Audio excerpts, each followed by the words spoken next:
যুক্তরাজ্যের ক্ষমতাসীন লেবার পার্টির মন্ত্রী টিউলিপ সিদ্দিক পদত্যাগ করেছেন।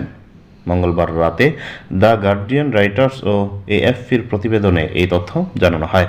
গার্ডিয়ানের প্রতিবেদনে বলা হয়, টিউলিপের খালা বাংলাদেশের ক্ষমতাচ্যুত প্রধানমন্ত্রী শেখ হাসিনার সঙ্গে আর্থিক সম্পর্কের বিষয়ে বারবার প্রশ্ন ওঠায় টিউলিপ সিদ্দিক মন্ত্রীর পদ থেকে পদত্যাগ করেছেন। প্রধানমন্ত্রী কিয়ার স্টারমারের সিটি মিনিস্টার টিউলিপ সিদ্দিকের বিরুদ্ধে সম্প্রতি বেশ কিছু প্রতিবেদন প্রকাশিত হয়।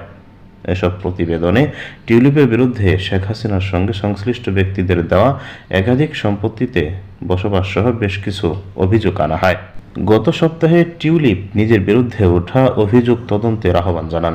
যুক্তরাজ্যের প্রধানমন্ত্রীর উপদেষ্টা লৌরি ম্যাগনাসকে দেওয়া চিঠিতে টিউলিপ কোনো আচরণবিধি ভঙ্গ করেছেন কিনা তা খতিয়ে দেখতে বলেন।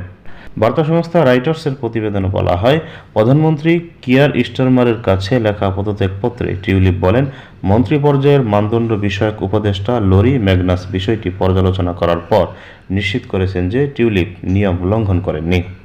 টিউলিপকে দেওয়া স্টারমারের অফিসের চিঠিতে বলা হয়, আপনার পদত্যাগপত্র গ্রহণ করে আমি আরও স্পষ্ট করে বলতে চাই যে উপদেষ্টা হিসেবে স্যার লরি ম্যাগনাস আমাকে আশ্বস্ত করেছেন যে তিনি মন্ত্রীর আচরণবিধি লঙ্ঘনের এবং আর্থিক অনিয়মের কোনো প্রমাণ পাননি।